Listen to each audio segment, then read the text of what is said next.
কামরি কেউ আনতেছিল পাকিস্তানি হোস্ট, আবার কেউ আনতেছিল কানাডিয়ান হোস্ট। তবে কানাডা থেকে আনা হোস্ট ঠিকই আসছে, কিন্তু পাকিস্তানি হোস্টের মনে হয় ফ্লাইট মিস হয়ে গেছে। চিটাগং কিংস তাদের হেলমেট সঠিক টাইমে পারচেস করতে না পারলেও তারা কিন্তু হোস্টের বেলায় বেশ সচেতন ছিল।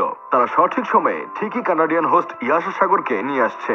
সাংবাদিকদের সুন্দরী হোস্ট বিক্রি করে টাকা ইনকাম করার জন্য সুযোগ করে দিয়েছে।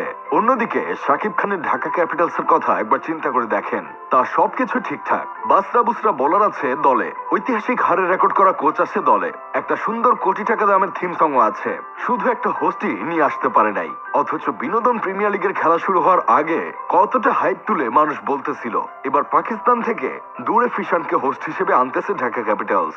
এখন দিন শেষে দেখা গেল ঢাকা ক্যাপিটালের কোনো হোস্টই নাই, যেখানে দুর্বল ফকির রাজশাহীর মতো দলেও একটা হোস্টের ব্যবস্থা করে ফেলেছে।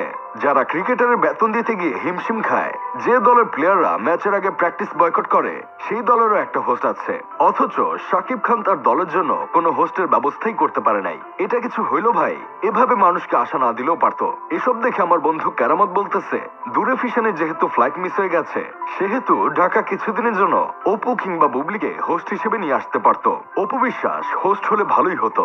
মাঝে মাঝে ইংরেজিতে হোস্টদের ইন্টারভিউ নিত, ঢাকা ক্যাপিটালস একদম জমে উঠতো। ফরচুন বরিশালের হোস্ট নিয়ে কোনো প্রকার হাইপ ছিল না, তারপরেও তারা একটা হোস্টের ব্যবস্থা করে ফেলছে। অন্যদিকে সিলেট স্ট্রাইকার্স তো মাঠ কাঁপানোর জন্য ভালো বোলার কিনতে না পারলেও একজন ভালো কাকুলি হোস্ট নিয়ে নিছিল, যিনি রীতিমতো সোশ্যাল মিডিয়া কাঁপিয়ে যাচ্ছে। হঠাৎ করে দুই একটা ম্যাচ জিতে গিয়ে আবার অন্য দলকে খোঁচা মারতেও ভুলছে না। তারপরেও ঢাকা ক্যাপিটালসের চেয়ে ভালো অবস্থানে আছে স্মিতা চৌধুরীর সিলেট স্ট্রাইকার্স। তারা তবুও দুইটা জয় পেয়েছে, কিন্তু ঢাকা তো শুধুমাত্র একটা জয় পেয়েছে। ঢাকার কোনো হোস্ট নাই, তাই তারা পয়েন্ট টেবিলে সবচেয়ে তলানিতে অবস্থান করছে। চিটাগং এর কথা একবার চিন্তা করেন, তারা কানাডা থেকে হোস্ট এনে প্লেয়ারদের চাঙ্গা করে তুলছে। তারাও অনেকগুলো ম্যাচ জিতে পয়েন্ট টেবিলে 2 নম্বরে রয়েছে। দুর্বল রাজশাহীও ঠিক তেমন ঢাকার চেয়ে এগিয়ে আছে, কারণ তাদের হোস্ট আছে।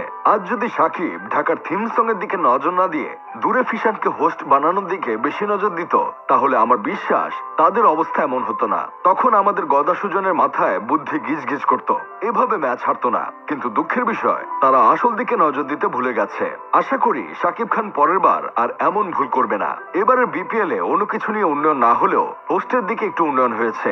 আশা করি সামনের বার থেকে এই হোস্টের দিকেই আরো বেশি গুরুত্ব দিবে টিম ম্যানেজমেন্ট ও বিসিবি সভাপতি। শুনেছিলাম এবারে বিপিএল নাকি বাকি বিপিএল থেকে আলাদা হবে, কিন্তু এখন দেখতেছি যেই লাউ সেই কদু। বিসিবি মানুষকে আশা দিয়েছে শুধু, এখন তো বিসিবির মধ্যেও কামড়াকামড়ি চলছে। তারা এখন বিনোদন প্রিমিয়ার লিগকে বুইড়া প্রিমিয়ার লিগ বানিয়ে ছেড়ে দিচ্ছে। যাই হোক, শেষমেশ আমি গোলাম হোসেন একটা কাজের কথা